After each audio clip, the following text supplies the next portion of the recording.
C'est l'épouse de l'empereur romain Auguste que nous fait connaître Franck Ferrand cet après-midi. Bonjour Franck. Bonjour Anissa, bonjour à tous. Livia, pour les Romains, Livie pour nous, fut une personnalité hors du commun.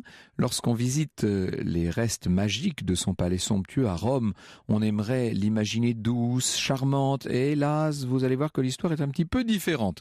J'ai demandé à Danielle Porte, familière d'Auguste, de nous accompagner sur ces chemins antiques. Et tout à l'heure, à la fin de l'émission, Franck vous répondra à la question de Benoît, qui voudrait savoir pourquoi certaines mers portent des noms de couleurs. Oui, la mer Noire, la mer Rouge et tout ça. Eh bien, nous essaierons de répondre. Pour le moment, je vous propose de nous rendre sur les rives de la mer Tyrrhénienne, autant dire aux environs de Rome.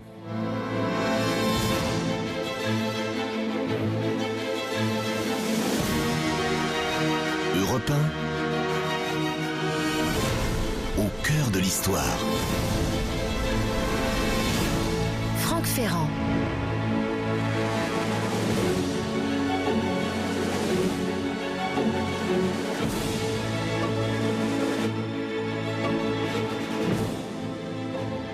Fatale comme mer à la République, plus fatale encore comme marâtre à la maison des Césars.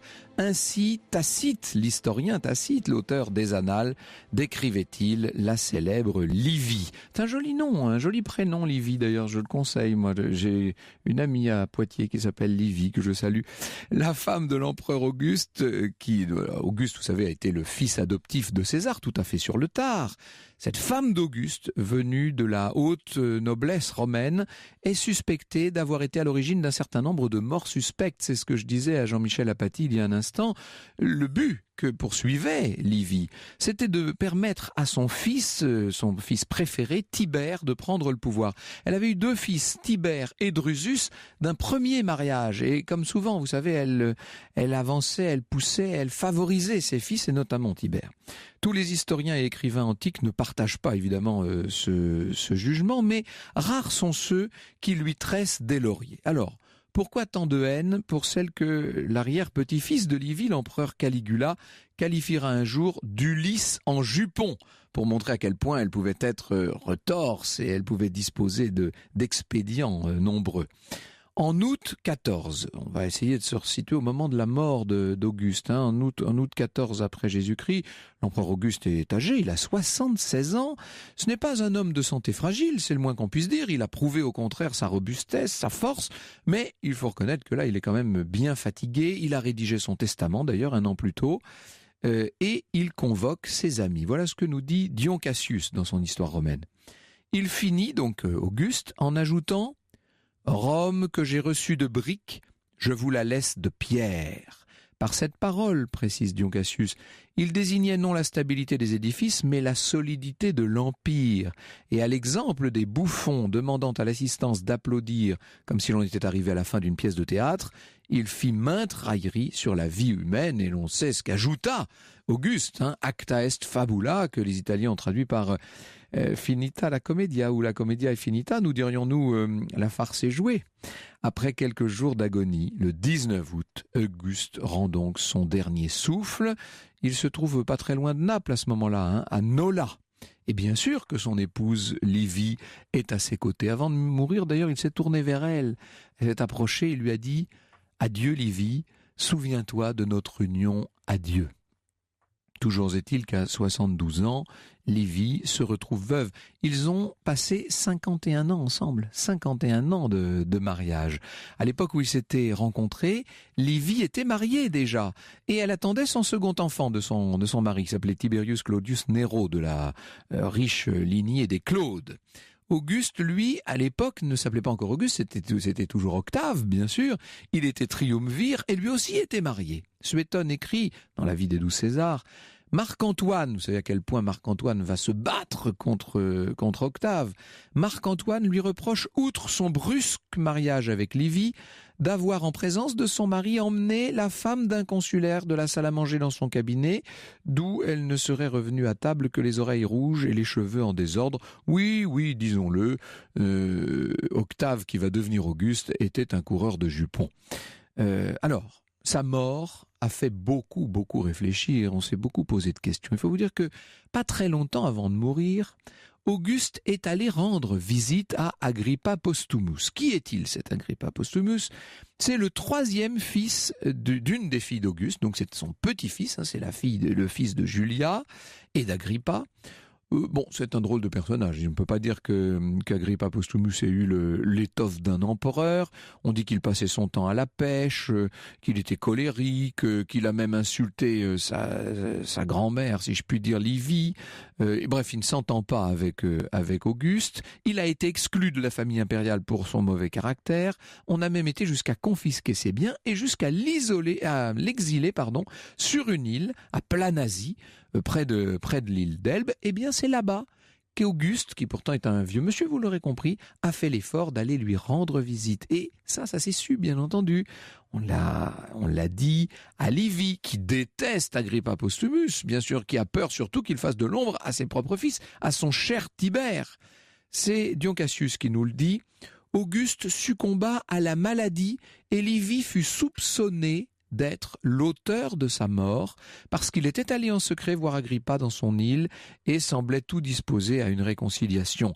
Craignant, dit-on, qu'Auguste ne rappelât Agrippa pour lui donner l'empire, elle empoisonna des figues encore pendantes à des arbres où Auguste avait l'habitude de les cueillir de sa propre main. Et pourquoi est-ce qu'elle fait ça ? Parce que du coup on n'a pas besoin de goûteur, puisqu'on cueille les fruits sur l'arbre, on ne peut pas penser qu'ils puissent être empoisonnés.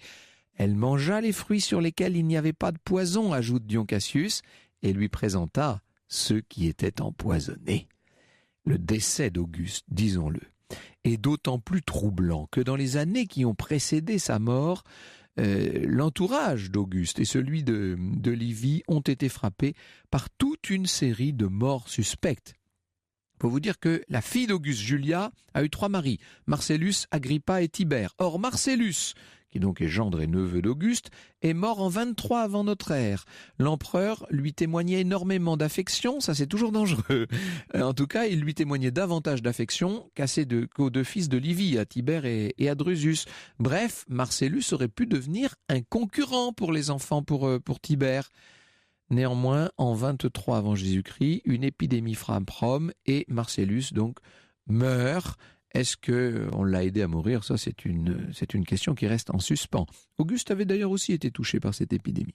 Plus suspects encore sont les décès brutaux de Caius et de Lucius, les fils de Julia et d'Agrippa qui ont été adoptés par Auguste à la mort du second mari de Julia.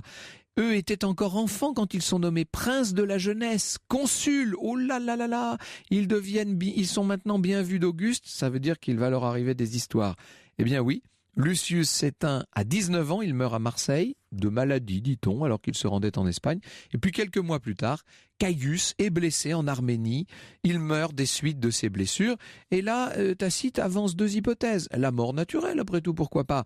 Ou bien un crime de la marâtre Livie.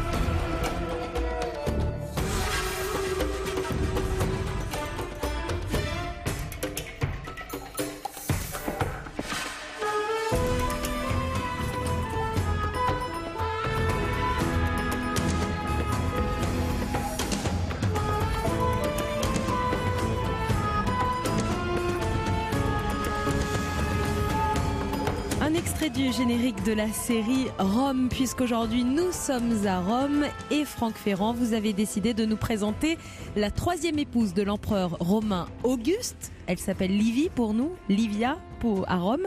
Et il y a beaucoup de morts autour de cette femme, hein, on vient de le constater là. Alors là, Auguste est mort, vous le comprenez, et évidemment, comme il y a eu avant sa mort un certain nombre de décès bizarres dans son entourage, tout ça laisse le champ libre, un véritable boulevard aux 2 successeurs potentiels, Tibère et Drusus, qui ne sont autres, vous l'aurez compris, que les 2 fils de Livie et de son premier mari. Auguste et Livie, je le rappelle, n'ont pas eu d'enfant. Alors Drusus va également mourir de maladie, selon Dion Cassius. Après la mort d'Auguste, le seul héritier reste Tibère, le premier fils de Livie, qui a 56 ans. C'est un tribun militaire. En tout cas, il l'a été quand il était jeune. Il est grand, il est robuste. On lui a donné par la suite toutes sortes de commandements importants. On l'avait vu, nous dit Tacite, dès sa première enfance, élevé dans une famille insatiable de domination. Jeune, on avait entassé sur sa tête les consulats et les triomphes. Tout le temps même de sa retraite à Rhodes, qui au fond n'était qu'un exil, il n'avait médité que vengeance, perfidie et débauche. On reconnaît bien le sens de la mesure de Tacite. Selon certains écrivains, Livie avertit Tibère. Elle lui demande de rentrer de la province d'Illyrie. Dion Cassius relate que la mort d'Auguste va être laissée. Vous savez, ça nous rappelle ce qui se passait dans certaines dictatures, notamment en Union soviétique. On cache les morts on cache la mort du puissant. En l'occurrence, Livie ne va pas annoncer, elle ne va pas divulguer la mort d'Auguste pour permettre à Tibère de rentrer à Rome et pour éviter tout soulèvement qui pourrait être incontrôlable. Certains, comme Velleius Paterculus, disent néanmoins que Tibère était présent auprès d'Auguste lorsqu'il a rendu son dernier souffle. En tout cas, une chose est sûre, c'est qu'il est, ce Tibère, proclamé empereur au moment même où la ville et où l'empire apprennent la mort d'Auguste. Livie, à ce moment-là, a 72 ans, avec 4 ans et demi de moins que son mari. Elle n'a pas l'intention de se retirer pour autant, vous vous doutez bien. Déjà, il faut vous dire que du temps d'Auguste, elle était un appui politique important. Elle était la confidente de son mari. Elle avait toujours été consultée, avant même que les conseillers ne se réunissent le plus souvent. On dit que Livie était même une sorte de complice pour son mari, qu'elle le pourvoyait en jeune femme. On verra ce qu'en pense Daniel Porte dans un instant. Des honneurs lui avaient été rendus, elle bénéficiait d'un certain nombre de privilèges, l'inviolabilité de sa personne, la libération de la tutelle de son mari, ce qui est extraordinaire dans cette société romaine, et la possibilité d'être honorée par des statues érigées à son effigie un peu partout dans l'Empire. Livie, et d'ailleurs on en a de ces belles statues de Livie, il en reste beaucoup. Livie compte occuper une place encore plus importante maintenant que son époux est mort et que c'est son fils d'un premier lit, qui ceint la couronne impériale, les lauriers impériaux d'une certaine manière. Des honneurs vont lui être rendus de nouveau. Elle reçoit le titre d'Augusta. Elle reçoit un tiers de la fortune absolument gigantesque de son mari et désormais on va l'appeler Iulia Augusta. Pour arriver à ses fins, Livie a bien l'intention de se débarrasser de tous les rivaux gênants.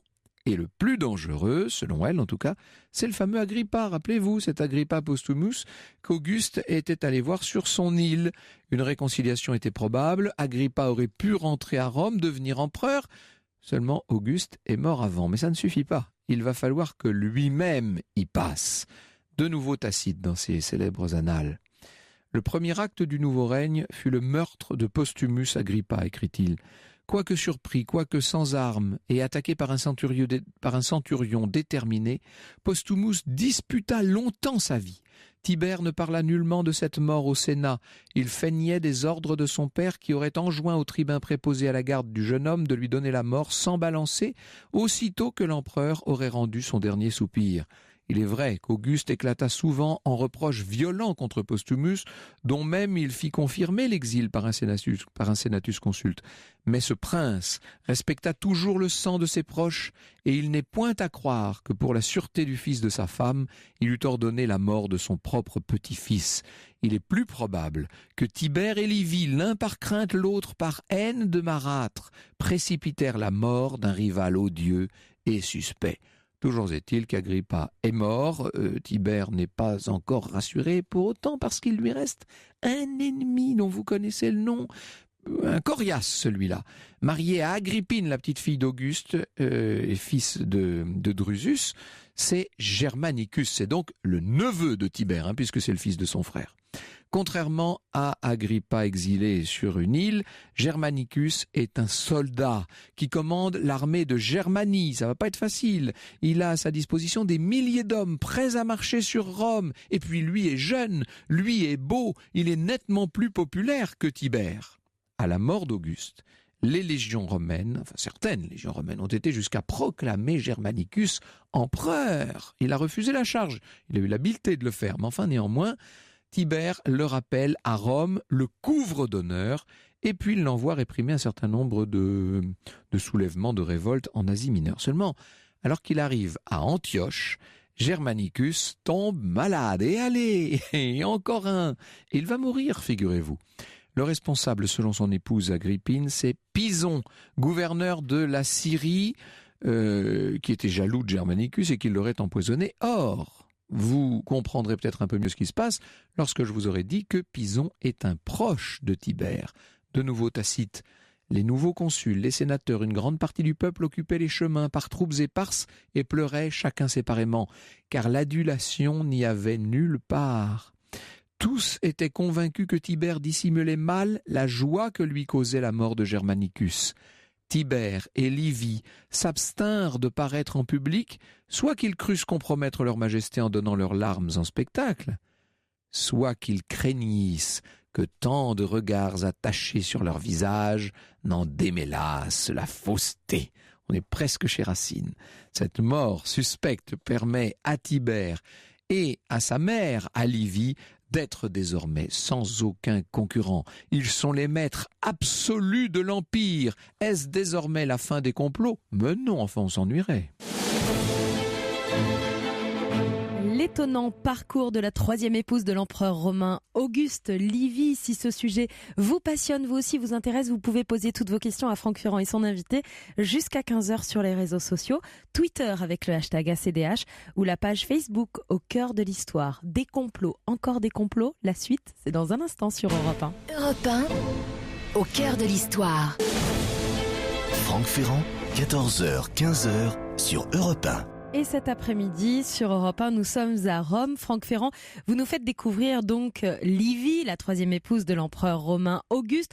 On l'a vu, beaucoup de morts suspectes autour d'elle pour en arriver à la tête du pouvoir aujourd'hui avec son fils. Maintenant, on peut dire qu'elle règne littéralement à travers son fils Tibère. Alors, que fait-elle? D'abord, elle s'occupe de l'apothéose de son défunt mari, Auguste, qui va être intégré parmi les dieux. C'est la première de ses décisions officielles. La chancellerie libelle les documents en portant le nom d'Augusta aux côtés de celui de Tibère. Vous voyez à quel point elle est devenue importante. Livie va aussi se mettre à recevoir officiellement des délégations du Sénat, du peuple, sans pour autant fréquenter le Sénat quand même. Elle n'est pas ni dans les camps militaires, ni dans les assemblées. En l'absence de Tibère, elle va même dédicacer une statue à Auguste et l'inscription présente le nom d'Augusta devant celui de l'empereur régnant. Vous voyez à quel point c'est quand même extraordinaire la présence, la place qu'a acquise cette femme dans l'Empire romain. Et une place tellement prééminente que, pour tout vous dire, le fiston commence à en avoir assez. Surtout que c'est un fiston d'un certain âge, vous l'aurez compris. Tibère se dit qu'elle est très très présente, cette mère. Vous voyez que la rupture est proche. Alors il va faire une chose d'abord. Les sénateurs avaient décidé d'accorder à Livie le titre de mère de la patrie. Eh bien Tibère dit non, c'est pas utile. N'allez pas aussi loin. L'empereur demande très vite à sa mère de s'occuper nettement moins des affaires importantes, car selon lui, elles conviennent mieux aux hommes. La tension croît entre l'empereur et sa mère. Ça se voit d'ailleurs évidemment, et ça va donner à certains des idées. Ils se disent qu'on pourrait peut-être profiter de ces dissensions au sein même de la famille impériale pour songer à prendre le pouvoir. Quand je dis certains, c'est le cas notamment d'un certain Aelius Sejanus, qu'on appelle nous Sajan, qui est le favori de Tibère et qui est le préfet du prétoire. Rien ne se faisait sans lui, nous dit Dion Cassius. En 23, Séjan va se débarrasser du fils de Tibère, Drusus. Il s'adresse pour cela à l'épouse de son ennemi, Livia, la fille de Germanicus. Il la séduit, elle succombe. Séjan lui met en tête l'espoir d'un mariage. Il faudrait pour ça qu'elle assassine son mari, et comme ça on pourrait partager le trône, etc. Et Drusus va être empoisonné. Vous imaginez à quel point c'est étonnant. Séjan va pousser par ailleurs, alors est-ce que c'est lui qui le pousse? On ne peut pas en avoir la certitude, mais il est très possible qu'il ait convaincu Tibère peu à peu de s'éloigner de Rome, et ce qui lui permettrait de mettre un peu de distance entre sa mère, Livie, et lui. Et Tibère, vous le savez, va se retirer sur l'île de Capri.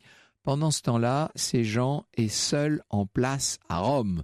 Les sénateurs, toute la haute société romaine lui envoie députations, ambassades, etc. Son jour de naissance finira par être célébré comme fête nationale et bientôt, on ne prête plus attention qu'à Séjan qui est devenu l'homme fort. On oublie Tibère là-bas dans son île lointaine. Reste à éliminer quand même un certain nombre de prétendants au trône. Et allons-y, on recommence. Alors, il faut vous dire que Livie va bientôt tomber malade puisqu'elle meurt en 29, à l'âge de 86 ans. On se demande bien sûr si Tibère va rentrer pour ses funérailles, s'il va assister. Eh bien non. L'empereur n'assiste pas aux funérailles de sa mère et quand la cérémonie a lieu pour déposer le corps dans le mausolée d'Auguste, le cadavre est déjà en décomposition à force d'attendre. Caius, le futur Caligula, à cette époque, n'a que 17 ans, et bien c'est lui qui va lire l'éloge funèbre à la place de Tibère. Le joug de l'oppression s'appesantit alors de plus en plus, nous dit Tacite. Du vivant d'Augusta, on avait encore une ressource dans le respect invétéré d'un fils pour sa mère. Ces gens, même, n'osaient s'élever au-dessus de l'autorité de Livie. Ce frein ne les retenant plus, ils se déchaînèrent avec liberté. Ces gens vont persuader Tibère que la veuve de Germanicus veut l'empoisonner, ce qui fait qu'Agrippine est exilée dans une île au sud de l'Italie. En l'an 31, donc moins de 2 ans après la mort d'Augusta, si je puis dire, de Livie, ces gens se fiancent avec la petite fille de Tibère, Julia. Il est introduit dans la famille impériale, il se sent déjà le maître de Rome, mais Tibère est toujours là. Ces gens va monter une conjuration avec des soldats, des sénateurs. Seulement, la belle-sœur de Tibère découvre le complot qui est dénoncé par un des conjurés. Et l'empereur Tibère va prendre les devants, décider d'annoncer que son successeur sera le futur Caligula. Donc, ces gens ne tentent rien. Tibère, à ce moment-là, décide de l'attaquer. Il a 2 corps militaires à sa disposition. Ça fait quand même une dizaine de milliers d'hommes en tout. Il destitue ces gens de sa charge. Et lorsque ces gens se rendent au Sénat, alors qu'il ne se doute de rien, Tibère est là, qu'il l'attend et qu'il lit une lettre très longue, accablante. Ces gens est violemment attaqué, ses partisans évidemment se font de moins en moins bruyants et puis on entend des cris, des injures contre lui. Vous savez, c'est cette vie politique romaine qui fait froid dans le dos. Ces gens va être arrêté, condamné à mort et il sera 3 jours plus tard précipité dans le Tibre. On peut dire à ce moment-là que commence la fin de ce règne de Tibère qui est une période plus ou moins de terreur. Et Livie dans tout ça, vous allez voir que vous pensez que j'ai fait le tour de tous ces méfaits, j'en ai laissé exprès gentiment de côté pour la suite. Bonjour Daniel Porte. Merci beaucoup d'être avec nous. Alors nous allons revenir sur un certain nombre des méfaits de cette Livie. Nous verrons aussi quand même que c'était une femme assez remarquable et qu'on lui doit, nous, ne serait-ce qu'en termes de tourisme, nous lui devons beaucoup. Europe 1, au cœur de l'histoire. Franck Ferrand, 14h, 15h sur Europe 1. Et cet après-midi, nous sommes à Rome avant notre ère puisque nous découvrons l'étonnant personnage qui était la 3e femme d'Auguste, Livie, avec votre invité, Franck Ferrand, Daniel Porte, maître de conférences honoraire à l'université Paris 4 à Sorbonne, et puis qui vient de finir le dictionnaire d'Auguste qui paraîtra en début d'année prochaine. Et oui, c'est une grande latiniste que nous recevons aujourd'hui qui a enseigné à l'Institut d'études latines. On peut dire évidemment que l'on est avant notre ère, comme vous le dites, évidemment Anissa, mais on est aussi un peu après notre ère, puisqu'elle meurt en 29 finalement, Livie, vous voyez, donc elle est exactement à l'époque du Christ, tout simplement. Alors, on aurait pu appeler le récit que je viens de vous faire petit meurtre entre Romains. Vous aurez remarqué, Daniel Porte, que j'en ai laissé de côté de ces meurtres. Moi, le grand Cornélien, je n'ai même pas cité Cinna. Qu'est-ce qu'on peut dire de Cinna? Vous pouvez nous en faire nous en dire un mot? Cinna, c'est un personnage, à vrai dire, sans envergure particulière, non. Il a monté cette conjuration. Il a essayé... Un complot qu'on monte contre lui. Mais bien sûr, contre Auguste, évidemment. Ce n'est pas le premier, ce ne sera pas le dernier non plus. Il y a Ignatius Rufus, il y en a d'autres aussi. Mais lui est célèbre à cause de Sénèque, dans le De Clementia. Et c'est, disons, cet ouvrage que Corneille a probablement utilisé. Je dis probablement, je dis même sûrement. Oui, étant donné qu'il y a même, prends un siège Cinna, voilà. C'est déjà chez Sénèque. Ouais. Et Sénèque montre que, en fait, c'est Livie qui a conseillé Auguste On sait qu'elle était sa conseillère habituelle. Auguste n'écrivait d'ailleurs jamais, il écrivait tout ce qu'il allait dire avec Livy, même ses conversations particulières, parce qu'il se doutait qu'il en dirait ou trop ou pas assez. Et donc, il était même, consciencieux, au point d'écrire ce qu'il pensait. Et Livy, évidemment, était, elle, sa conseillère, sa tutrice, sa maîtresse à penser. Pas tout à fait, mais enfin tout juste. Dès qu'il y avait une question politique un peu ambiguë, Auguste se retournait vers Livy. Et c'est Livy qui lui a dit « Essaye la clémence, étant donné que les remèdes ordinaires n'ont pas réussi. Il y a eu la conjuration de Murena, il y a la conjuration de Caepio, la conjuration d'Ignatius Rufus, justement. Et chaque fois tu as sévi, mais ça n'a rien donné. Alors essaye la clémence. » Et c'est là que Auguste va se borner, si l'on peut dire, à infliger à Cinna 2 bonnes heures de réflexion ascèse amère. Mais ça a marché. Et Cinna ensuite sera son meilleur ami. Et oui, on ne dirait pas, mais enfin c'est comme cela. Et Auguste va lui donner des charges importantes. À méditer par tous les gouvernants de la planète, oui, cette clémence d'Auguste, qui par ailleurs fera d'autres belles œuvres. Alors, nous sommes à la fin du règne d'Auguste. Ce sont les Claudiens, les Julio-Claudiens qui vont prendre le pouvoir à travers Tibère, donc le fils d'un premier mariage de Livy. J'ai présenté Livy comme une manipulatrice, comme une femme, j'allais dire, avec un énorme anachronisme machiavélique. Elle n'aurait pas reculé devant un certain nombre de suppressions physiques à chaque fois que quelqu'un venait se mettre entre le pouvoir et son fils Tibère. Est-ce que c'est vrai? Parce que quand même, lorsqu'on lit, y compris les très mauvaises langues que peuvent être Tacite et accessoirement Suétone, on se rend compte qu'ils sont quand même prudents, ils ne l'accusent pas toujours ouvertement. Est-ce qu'elle a vraiment fait tuer Marcellus, par exemple, en 23 ?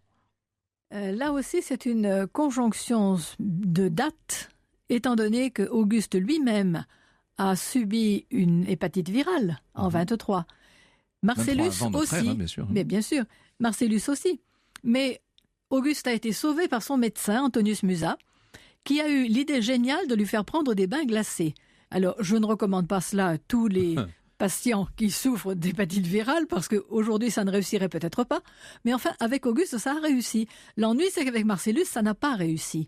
Or, en 23, Auguste est vraiment sur le point de mourir. Marcellus est son petit favori, il le fait grimper sur son char, il le met à sa droite dans les repas. Ça commence à devenir dangereux, justement, d'autant que Marcellus est le fils d'Octavie, bien entendu, et il y a aussi, il est le mari de Julie, donc il y a risque que ce soit les Juliens qui continuent. Et je vous rappelle que Livy, c'est une Claude, et que ses successeurs vont être des Claudes. Ce qui fait que... On a l'impression qu'au sommet du pouvoir dans cet empire romain naissant, c'est une bataille de clans qui décide de la succession au trône. Hein. C'est assez étonnant. C'est même certain. Et la preuve en est qu'Auguste va exiger dans son testament que Livy prenne le nom de Julia à Augusta et que Tibère aussi prenne le nom de Julius, alors que c'était un Claude, enfin Claudius si vous préférez. Tout cela parce qu'à Rome, il y avait la religion du nom et la magie du nom. C'est-à-dire qu'on disait nomen, noumen, le nom donne la puissance et il était essentiel que le nom subsiste. C'est pour cela qu'on recourait à l'adoption.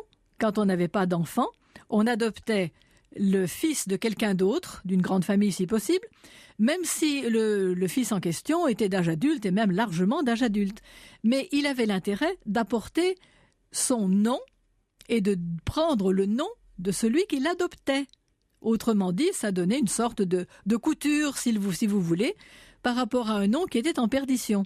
Et il gardait son ancien nom sous la forme Annus, comme Scipion Émilien, si vous voulez, qui était un Cornelius, mais il était autrefois un Émile. Alors il s'appelle Émilien, mais il est devenu un Cornelius.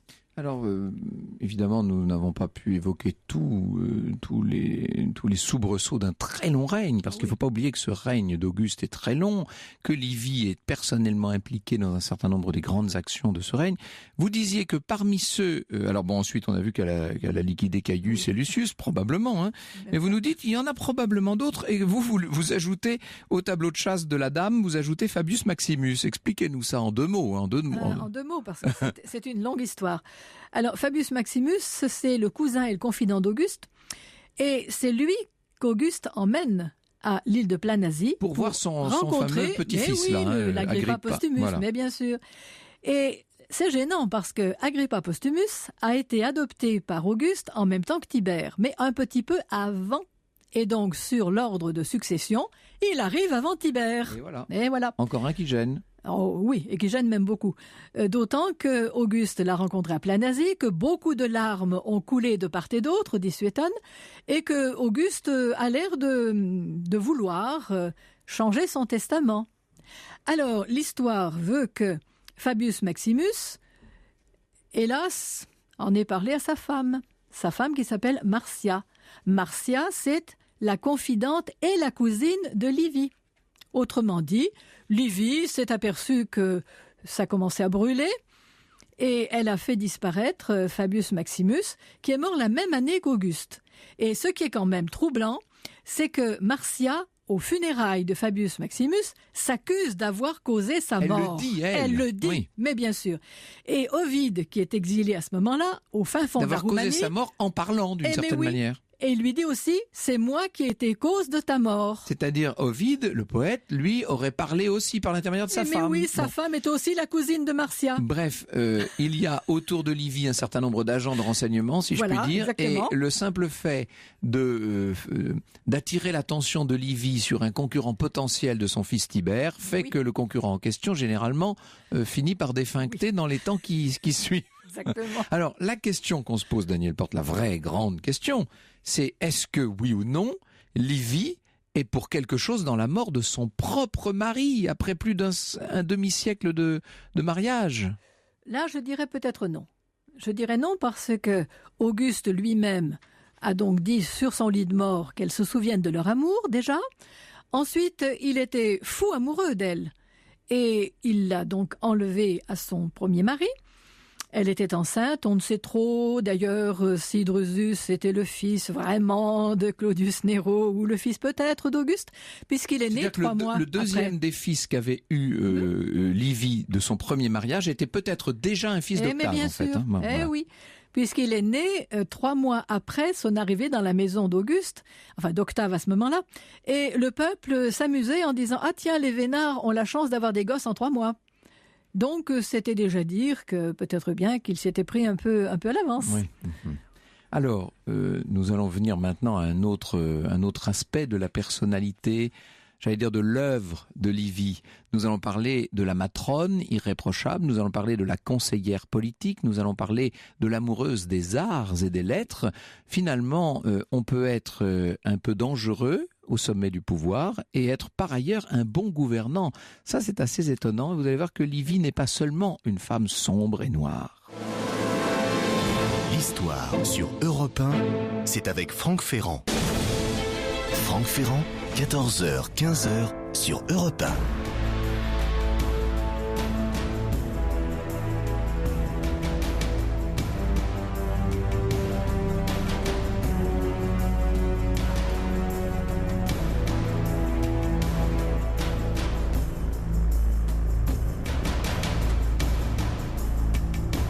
C'est une femme très importante de Rome que vous nous faites découvrir cet après-midi. Franck Ferrand, la 3e épouse d'Auguste, qui, on l'a vu, dirige et puis est une femme d'art aussi. Vous allez nous parler de tout ça dans un instant avec votre invité Daniel Porte, maître de conférences honoraire à l'université Paris 4 Sorbonne et auteur de Vercingétorix, celui qui fit trembler César aux éditions Ellipse. Et je sais, Daniel Porte, que vous êtes en train de mettre la dernière main à votre dictionnaire d'Auguste qui devrait paraître assez vite là maintenant. En principe, oui.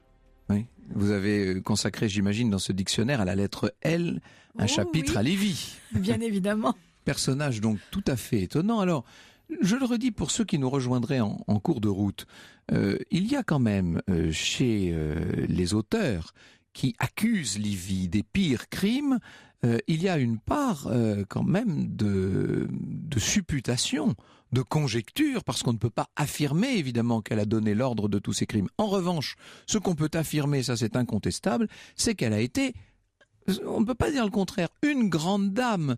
Un de nos auditeurs nous demande si Livy dont nous parlons est bien la Livy du feuilleton de Rome. Oui, incontestablement, c'est elle, évidemment, qui est présentée sous un jour assez ambivalent dans le feuilleton, on peut le dire.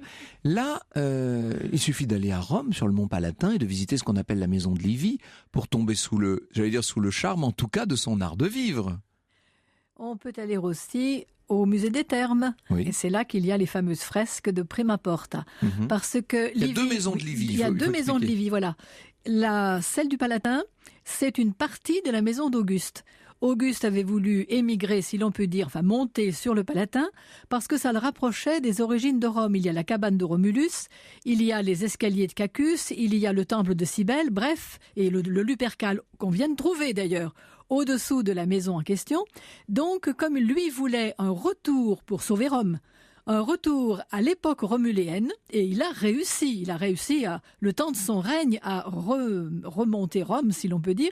Et donc, il était monté sur le Palatin, il avait fait monter avec lui Vesta, qui est la grande déesse du foyer à Rome, il a fait monter Apollon, qui était son dieu personnel, et là, il y a effectivement une partie de la maison qu'il a consacrée à Livy.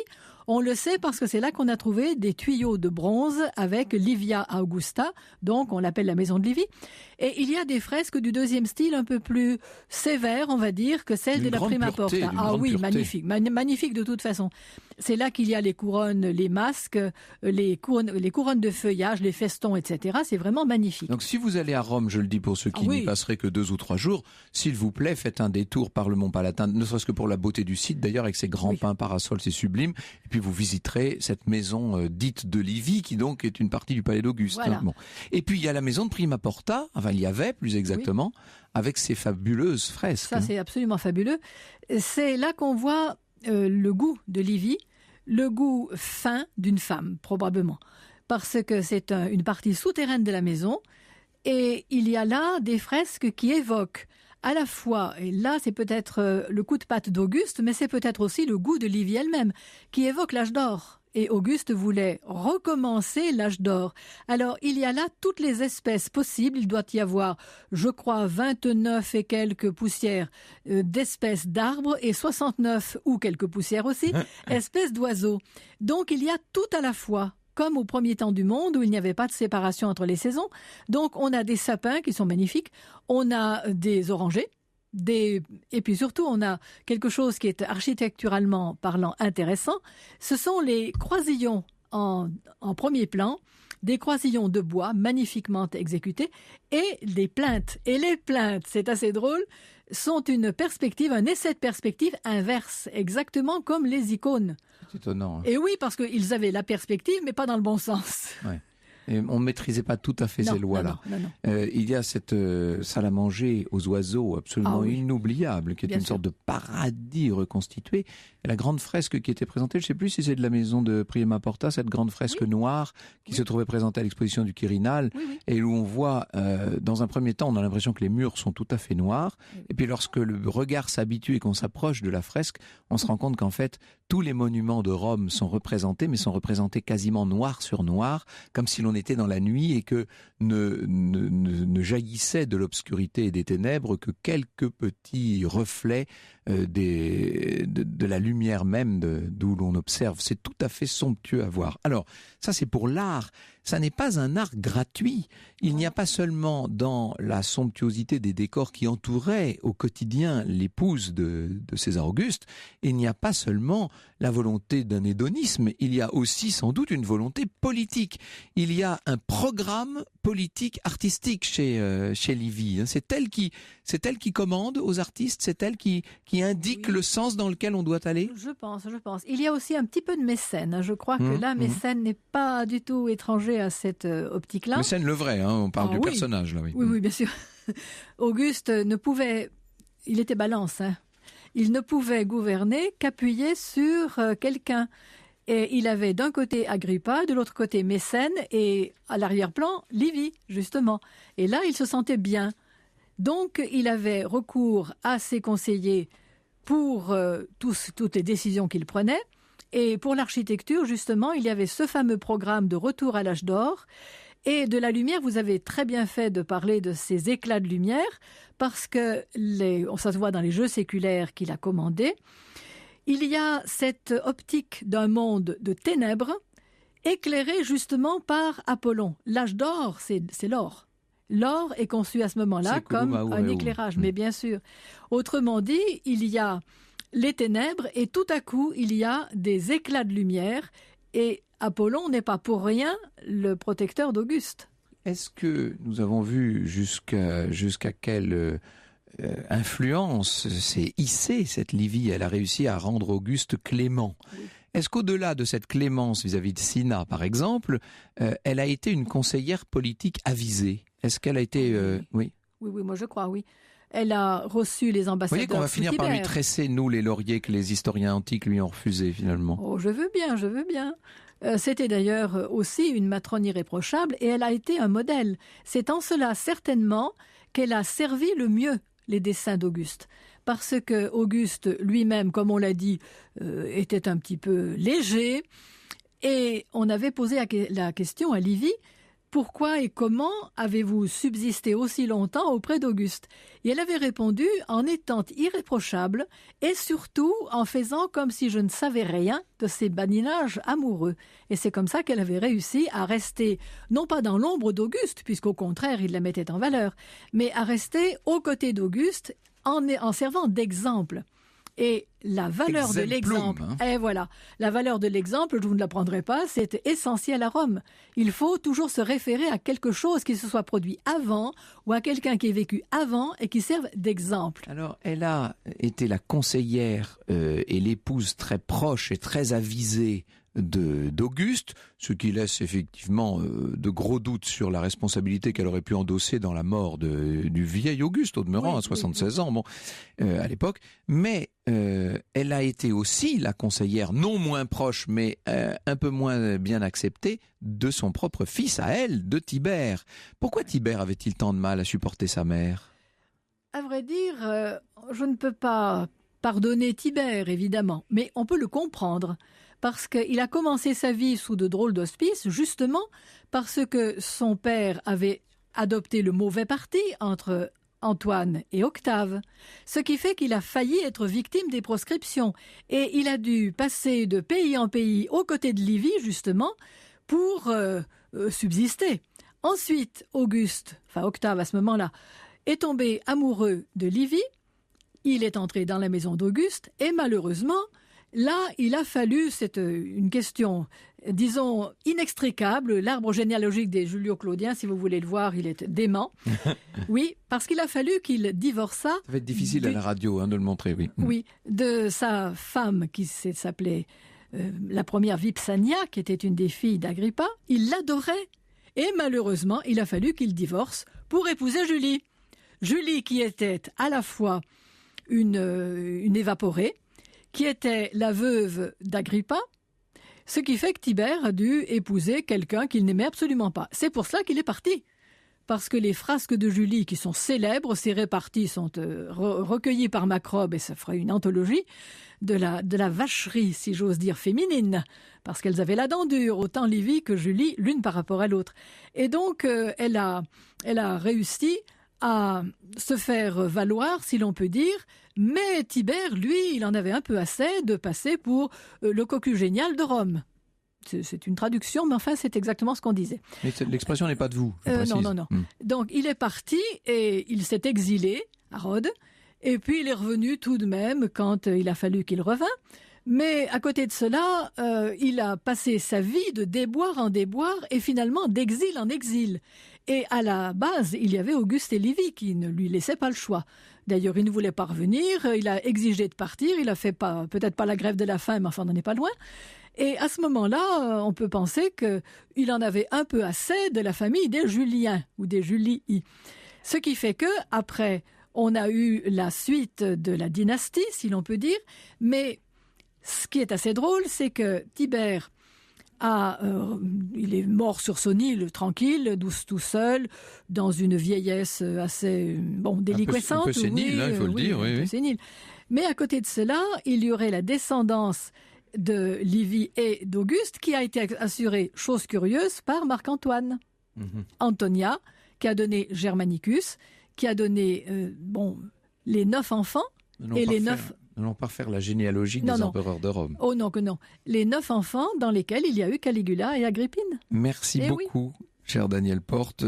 Puisque nous sommes juste à la veille des vacances d'été, je ne peux pas donner de meilleurs conseils à nos auditeurs que de se plonger dans votre ouvrage qui est tout simplement remarquable, qui s'appelle Vercingétorix, celui qui fit trembler César, et qui est édité chez Ellipse. Europe 1, au cœur de l'histoire. Retour aux origines. Avec aujourd'hui, Franck, une question de Benoît sur la page Facebook Au cœur de l'histoire. Pourriez-vous nous dire pourquoi certaines mers portent des noms de couleurs, plus communément connues la mer Noire ou la mer Rouge encore ? Alors, effectivement, on va commencer par la mer Rouge, si vous voulez bien. Ça nous ramène là encore à l'histoire et aux historiens antiques, puisque c'est Quinte Curse, dans son histoire d'Alexandre le Grand, qui décrit le paysage qu'Alexandre de Macédoine visite lors de son voyage vers l'Inde, et il livre sa propre explication du nom de la mer Rouge. Son nom lui vient du roi Érythrus. C'est pourquoi les Ignares croient que ses eaux sont rouges. En effet, Érythros en grec, ça veut dire rouge, justement, et donc Érythrus, pourpre. Donc Érythrus, ce serait l'origine du nom. Certains sont plus pragmatiques et disent tout simplement qu'il y a dans cette mer des algues au piment rouge. Cette algue s'appelle Yaphytcoerythine. Ça donnerait une couleur rougeâtre à l'eau. Il existe une explication plus probable. Le rouge Kizil symbolise le point cardinal de l'Ouest dans les codes géochromatiques des anciens Turcs de l'Empire ottoman, vous savez. Et donc, on aurait nommé cette mer du nom de son point cardinal, tout simplement. Alors la mer Noire, quant à elle se situe, entre l'Europe, le Caucase et l'Anatolie. Il existe pas mal d'explications. Une des raisons, c'est la même chose que pour la mer Rouge. Il s'agirait du fameux code géochromatique. Donc comme le noir désigne le nord et que par rapport au monde dont on parle, la mer est au nord, ça aurait été la mer Noire. Certains disent que cette mer méritait en iranien l'adjectif aksaïna, qui désignait un indigo sombre, donc d'où la noirceur. Et puis là encore, les plus pragmatiques diront que dans les eaux très sombres de la mer Noire, plus exactement que dans les profondeurs de la mer Noire, l'eau finit par être sombre. Oui, il fallait bien que j'amuse Marion pour cette fin de saison. Qu'est-ce que vous voulez que je vous dise ?